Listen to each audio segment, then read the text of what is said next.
Leveling up your databank level is by far one of the most important things you can do in Wuthering Waves, because not only does it directly affect the amount of stamina that you have, but it also directly affects the kind of echoes that you can get in the game, with you only being able to farm 5-star echoes whenever you reach databank level 15. And so the journey to go from the beginning of the game all the way up to databank level 20 is going to be a very long and hard one. But what if I told you that I was able to go from databank 11 all the way up to databank level 16 in just a matter of a couple of hours? And I know what you're thinking, that sounds crazy, but there's actually a few different things that you can do to help accelerate your process, and there's an entire method for you to do to easily reach these high databank levels. So what exactly am I talking about? Well, first we need to go over how exactly you level up your databank level. So basically, each time that you defeat an enemy, including bosses, you have a chance of that enemy dropping an echo, with the chance of that happening varying according to your databank level, going up to a maximum of 20% once you reach level 10. Additionally, the rarity of the echoes that drop are also going to depend on your data level, so again, once you reach level 15 you'll be able to get your 5 stars, and once you reach databank level 17 you will have a 50% chance of getting 5 stars from all of the different echoes that you get, with this chance going up all the way to 80% once you reach databank level 19, so you really want to get here as fast as possible.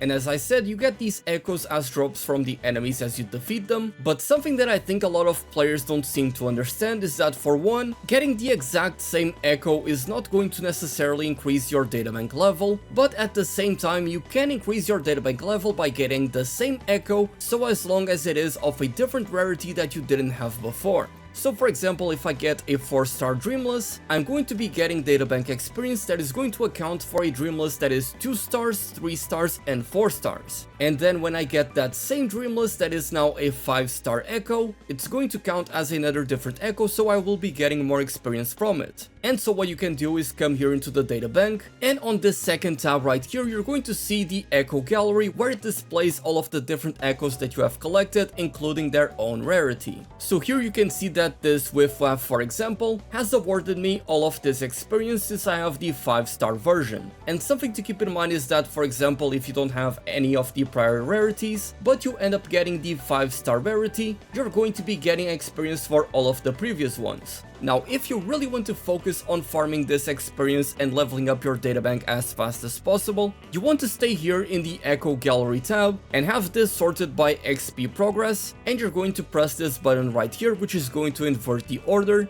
and you're going to scroll up all the way up, and you're going to find the echoes that you have of the lowest rarity. And so what I want you to do basically is to just go after these echoes. You simply click here on track, and it's going to bring you to the echo hunting page. You press detect, and you'll be given the location of that echo on your minimap. Let me try that with the fusion dog. So as you can see, I'm now tracking the enemy, and so let's travel to a nearby location.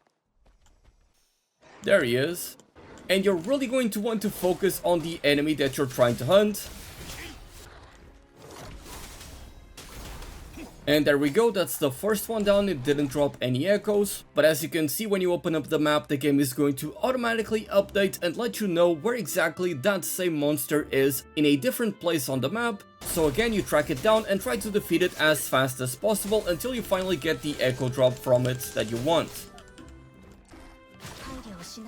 And sadly, we still don't end up getting it. Now, one important thing to mention here is that one of the reasons why I was able to level up my databank levels so quickly was because, for example, whenever I'm fighting against an encampment of enemies, or like right here, I have a group of enemies that is guarding this item drop. Whenever I wouldn't get the echo that I actually wanted, and I was really trying to speed up the process, I would actually just ignore this area and run past it and go to the next echo location. Because if you are really trying to get the echoes that you actually want, you really don't want to end up spending time on some of these random enemies, and you are eventually going to be getting these items as well. So the way that I did it was essentially just rushing through everything. So for example, this puzzle that you see right here that is on the way to the echo drop that I'm going to get, when I was trying to reach databank level 15 as fast as possible, I just ran past all of these, which I am aware this method can get somewhat annoying and bothersome for some players, but I found it to be the most optimal way to go about it. And there we go, we got the echo drop from that wolf. And now we're going to get it. and that's a purple, that's a 4-star one. Now, a couple of additional tips to optimize this farming as much as possible is that for one, you want to be going with a tall male character, because quite simply these characters like Mortefi and Calcharo right here, they just run faster than any of the other character body types, so that is something else to keep in mind. Additionally, I would also recommend you to equip one of the echoes that allows you to have a lot of mobility, like this Infernal Rider for example. So when I use it, if I hold down the button, as you can see, I get up on the motorcycle and I'm able to ride around at a much faster pace. And over time, that is eventually going to shave off a few seconds of each different run that you do, and that is all going to add up. Another thing that you can do to help speed up the process of leveling up your databank is to come here into the data merge menu, and you can select from a group of different echoes, and the game is going to merge them automatically into a random different echo. And the rarity that you're going to get from this is going to correspond to the highest drop rarity that you have here on your databank level. So if you still have a bunch of 2-star and 3-star echoes, you'll be able to sacrifice them and eventually end up with higher rarity ones. And even if you are not databank level 15 for example, if there's still a lot of echoes that you don't have a 4-star version of and you are at level 13 or 14 for example, you can do a few of these data merges and you may end up with echoes that you had never seen before, and that will all result in you getting a surplus of experience for your databank level. Though at the same time, if I'm being honest, I would recommend you to wait to use data merger until you reach databank level 15, because this is when you will unlock a new rarity for your echoes to drop, and so you're going to have a much bigger chance of rolling one of those echoes that you already have with a higher rarity that is going to provide you more experience, and is thus going to level up your databank level a lot more. That is actually how I did it whenever I got to databank level 15. As soon as I did it, I went to the data merge and I started doing this a lot, and I ended up with a ton of 5-star echoes, and because I got so many of them, I got a ton of experience, and I basically just spent 2 or 3 minutes in databank level 15 and leveled immediately to databank level 16. Now, of course, we can also not forget about the milestones that you can complete, and whenever you level up, you're going to be getting a whole lot of databank experience. As you can see, I'm at milestone level 5, almost about to hit level 6, although personally I wouldn't really recommend you to do these milestones all the way up to level 5 before you get to databank level 15, because a lot of these are going to require you to level up your echoes or to tune your echoes, and you're going to be spending a lot of resources to do so. And if you don't have a perfect or a near perfect echo like this one right here, which has a ton of crit rate, crit damage, skill damage bonus, and ultimate damage bonus, then you are essentially just going to be wasting those stats. Now, you can still use those echoes to essentially feed them to a different echo, but you only end up with an 80% return on your investment, so that is something that I would advise against doing. Now, another thing that can also be extremely helpful, especially on the earlier levels of the databank level, something that I did a ton early on that helped me boost my databank level very quickly, was to go after the red elite enemies. Basically, scattered throughout the map, there's going to be level 120 enemies that you can take on, and they're going to be pretty challenging. They're going to essentially just one-shot you unless you are very well leveled, and it's going to take you a pretty long time to defeat them, with some of them having taken me over 10 minutes. But whenever you actually beat them, you will be rewarded with a guaranteed 5-star echo of that exact same monster. And these are static drops that are going to be scattered throughout the world, and you can even invite your friends to have them help you do it a lot more easily. And of course, if you only have, for example, a 2-star echo and you then get a 5-star echo, that is going to be a lot more experience for your databank level. There's also a special type of quest called the exploration quests, which are these green colored quests, and these quests are going to unlock some of the overlord class monsters, aka the bosses that you can do, that will also drop echoes for you. So you should try to do those exploration quests for you to be able to actually get these. Though of course those exploration quests do take a long time to actually finish, so you don't necessarily need to rush them just to level up your databank level. Now, there is a very important caveat that I want to preface here in this video regarding the overlord class, or again, the different bosses that you can do that are scattered throughout the map.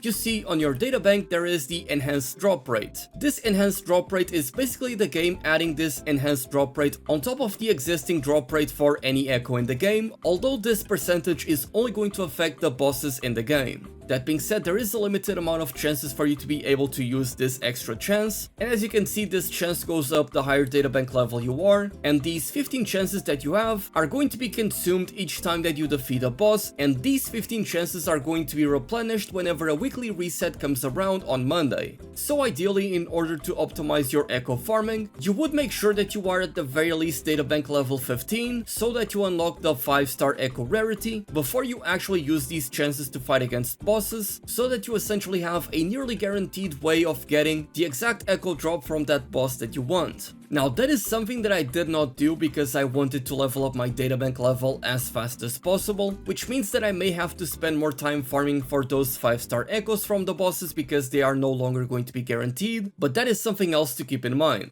Now there is an actual argument as to why you should delay doing the data merging as soon as you hit databank level 15 and instead do it whenever you reach databank level 17. And that is because of the drop chance increasing to 50% for 5-star characters, whereas at level 15 and 16 it's only a 30% chance of that happening. Now I personally don't view this discussion as having a correct alternative. I think that it's valid that you want to accelerate your databank level by using the data merge from level 15, that as you can see almost put me at databank level 17 outright. Because if you reach databank level 15 and you are just going to be hunting echoes normally as you have been doing all of this time, not only are you going to be spending a lot of time doing so and it's going to be boring, but eventually you're going to end up with all of these 5-star echoes, and so it's just a matter of how fast you want to do it. Because let's be honest, you could even wait until you reach databank level 19, which is going to give you an 80% chance of getting those 5-star echoes, but if you're just normally hunting them to get all the way there, it's going to be a miserable experience, and it's not going to be something short like it was for me, like a 2-hour experience where I went from level 11 all the way up to level 16. Now a very important note that I want to add regarding data merge is that whenever you auto select, this is not going to take any echo that is currently equipped on any of your characters, and it's also not going to take any echo that has already been leveled up. So for example, this 4-star Dreamless right here is actually going to be grayed out because the game doesn't allow me to merge it. So before you do any of this data merging, something that I would recommend all of you to do is to actually equip an entire set of these different echoes of the highest rarity that you have available. So as you can see, for example, I'm not even using Alto, but I actually have some pretty decent 4-star echoes right here. And until I get better ones, I'm going to be saving these, just in case I get Jian, for example, that wants to use all of these echoes. And I also have Yang Yang currently holding all of these celestial echoes, despite me not having a character that is actually going to use them, because again, I want to have a complete set just in case I want to use some of these in the future and don't have anything better to use. Now another very important thing that you can do to get some guaranteed 5-star echoes in the game is to actually come here into the depths of the Elusive realm. So let's go ahead and enter, and this is essentially the same thing as the simulated universe from Honkai Star Rail. It's very easy to do, you have a lot of bonuses that help make everything a lot easier, and it's also a ton of fun to do. But if you come over here to this icon, you get the Elusive store that is going to refresh pretty much every single month, and one of the things that you can buy from it, and actually comes in 2 different independent items, are the Malleable Elite Class Echo. Originally there's going to be 2 of these, I already bought 1 of them, but let me show you what they do. If you come over here to your inventory, and you go to use the Malleable Elite Class Echo, the game is essentially just going to allow you to pick from any of these echoes and get a guaranteed 5-star version of them. It's as simple as that. Now these are not all of the Elite Class echoes that are available in the game. These ones are the ones that are available on the Elite Class Echo 1, with the Elite Class Echo 2 that is still in the store that I have not picked up yet, having a bundle of 6 different echoes for you to choose from as well. Now you can save these to use in the endgame, just as a way for you to be able to essentially roll for a different stat on the echo that you want. So let's say that you already have all of these, and one of your electric characters doesn't have a good main stat on one of their dread mains, then you can essentially use this as a way to get a different stat, and maybe you get lucky and you end up with crit rate or crit damage, for example. Me personally, I'm not going to be waiting until then, I'm going to be using these after I'm tired of manually hunting for these different echoes of 5-star rarity. So for example, if I farm the auto puppet for a very long time and I never end up getting it, I'll just come over here and actually use the malleable echo just to be able to get this guaranteed and get that extra XP for my databank level. The game actually tells you exactly how much experience you'll be getting from any of these, so whenever I'm just about to level up my databank level, that is when I'm going to be using that item. And honestly, I just want to make this entire process a lot quicker, because you don't even have a shortcut to be able to open this menu right here a lot quicker. You always need to open and close all of these windows each time you do it, and it becomes bothersome after some time, so anything that can help expedite the process is going to be very welcome in my opinion. Now lastly, there is one other way for you to be farming these echoes to level up your databank level, and that is to be doing all of these different tacit fields. For one, you should actually go ahead and do all of them just to get the first clear rewards, but as you get high databank levels, you can use this as a way to get some random echoes that are going to come at very decent rarities. Personally, I don't find that method to be as reliable as to just hunting down all of these echoes manually, especially when you still have some of these at the lower rarities, and given that we are still very early on into the game's life cycle, I mean we're not even a week from the game's releasing, I believe that there are much better ways for you to be spending your wave plate other than doing these tacit fields that may reward you with essentially nothing. For example, I'm currently running into the problem where I'm running out of echo experience very quickly, which is something that I'll talk about in a different video, and I'm also running out of character XP, so much so that my Galcharo isn't even level 60 yet, and I don't even have the wave plates to be able to farm for the materials to get Verena all the way up to level 60. So for the time being, Sanhua is actually the only character that I have at 60 together with her weapon, though that's for a specific reason. If you are still in the early levels of Wuthering Waves, farming your databank level may seem overwhelming and somewhat confusing, but as you can see it's actually quite simple, and if you use the tips that I have given you in this video, you will be able to level up your databank level very quickly, with the only caveat being that you have to be lucky to actually get the echoes to drop. And just as I easily got to level 16, I'm going to be farming and streaming my journey all the way up to level 20, so you'll be able to see just how fast I'm able to do it. The link to my Twitch is going to be in the description, so if you have any questions, be sure to drop by my live streams. But with that being said, thank you all so much for watching, please subscribe to the channel if you are new, I'm trying to hit 1000 subscribers, and with that being said, I hope you all have a wonderful day.